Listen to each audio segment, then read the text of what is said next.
नमस्कार श्रोताओं, आज के इस अंश में आपका बहुत बहुत स्वागत है। और आज इतिहास में हम बात करेंगे दांडी मार्च के बारे में। 12 मार्च 1930 को दांडी मार्च की शुरुआत हुई थी।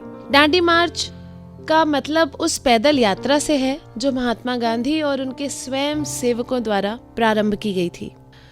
इसका मुख्य उद्देश्य था अंग्रेजों द्वारा बनाए गए नमक कानून को तोड़ना। गांधी जी ने अपने 78 स्वयं सेवकों, जिनमें वेब मिलर भी थे, उनके साथ साबरमती आश्रम से 358 किलोमीटर दूर स्थित दांडी के लिए प्रस्थान किया।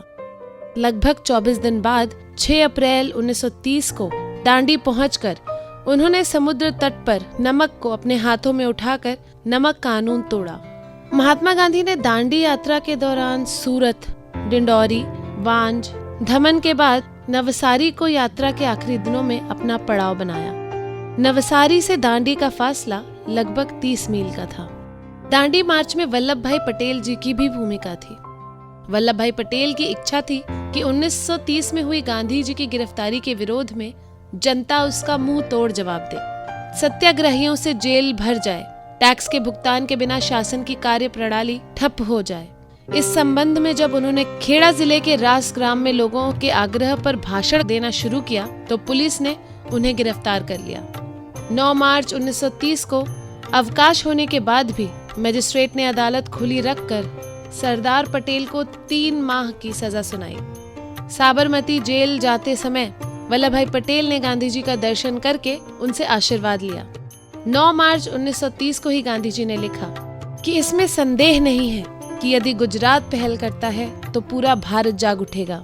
इसीलिए 10 मार्च को अहमदाबाद में 75,000 शहरियों ने मिलकर सरदार पटेल को हुई सजा के विरोध में लड़ने की प्रतिज्ञा की। 11 मार्च को गांधी जी ने अपनी इच्छा बताई कि आंदोलन लगातार चलता रहे, इसके लिए सत्याग्रह की अखंड धारा बहती रहनी चाहिए।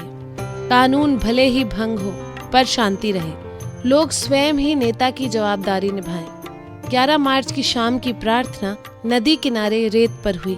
उस समय गांधी जी ने कहा, मेरा जन्म ब्रिटिश साम्राज्य के नाश के लिए ही हुआ है। स्वराज लिए बिना मैं आश्रम में पैर नहीं रखूंगा। दांडी यात्रा की तैयारी देखने के लिए देश विदेश के पत्रकार और फोटोग्राफर अहमदाबाद आए थे। आजादी के आंदोलन की ये महत्वपूर्ण घटना वॉइस ऑफ अमेरिका के माध्यम से इस तरह से प्रस्तुत की गई कि आज भी उस समय के दृश्य, उसकी गंभीरता और जोश का प्रभाव देखा जा सकता है। अहमदाबाद में एकजुट हुए लोगों में ये भय व्याप्त था कि गांधी जी को दांडी यात्रा से पहले ही गिरफ्तार कर लिया जाएगा। गांधी जी की जय और वंदे मातरम के जय घोष के साथ लोगों के बीच गांधी जी ने रात बिताई और सुबह 4 बजे उठकर सामान्य दिन की तरह दिनचर्या पूर्ण करके प्रार्थना की और चल पड़े इस यात्रा पर। लोगों का सैलाब आश्रम की ओर आ रहा था। तब सभी को शांत और एकचित्त करने के लिए रघुपति राघव राजा राम की धुन गाई गई।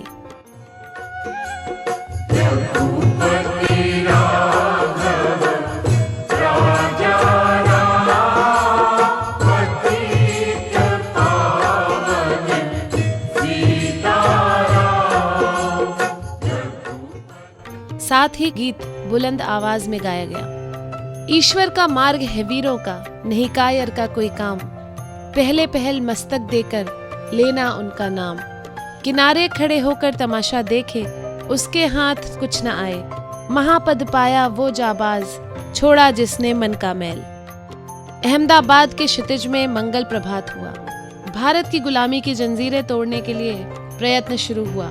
12 मार्च को सुबह जब यात्रा शुरू हुई तब किसी को बुद्ध के वैराग्य की, तो किसी को गोकुल छोड़कर जाते हुए कृष्ण की, तो किसी को मक्का से मदीना जाते हुए पैगंबर की याद आई। गांधी जी के तेजस्वी और स्फूर्तिमय व्यक्तित्व के दर्शन मात्र से स्वतंत्रता के स्वर्ग की अनुभूति करते लाखों लोगों की कतारों के बीच दृढ़ और तेज गति से कदम बढ़ाते गांधी जी और 78 सत्याग्रहियों का दल अन्याय, शोषण और कुशासन को दूर करने के लिए मानव जाति को एक नया शस्त्र, एक अलग तरह की ऊर्जा और आशा दे रहा था। नमक कानून भारत के और भी कई भागों में तोड़ा गया। सी राजगोपालाचारी ने त्रिचनापल्ली से वेदारण्यम तक की यात्रा की। असम के लोगों ने सिलहट से नोआखली तक की यात्रा की। इन सभी लोगों ने नमक कानून को तोड़ा। नमक कानून इसलिए तोड़ा जा रहा था क्योंकि सरकार द्वारा नमक कर बढ़ा दिया गया था, जिससे रोजमर्रा की जरूरत के लिए नमक की कीमत बढ़ गई थी और आम लोगों के लिए उस नमक को खरीदना आसान नहीं था। नमक कानून भंग होने के साथ ही सारे भारत में सविनय अवज्ञा आंदोलन ने जोर पकड़ा। और दोस्तों, सविनय अवज्ञा आंदोलन के बारे में हम बात करेंगे अगली बार। आशा है आज की नमक सत्याग्रह के विषय में ये जानकारी आपको अच्छी लगी होगी। अगली बार फिर मिलूंगी आपसे, तब तक के लिए दीजिए मुझे यानी स्पर्शिता श्रीवास्तव को इजाजत। नमस्कार।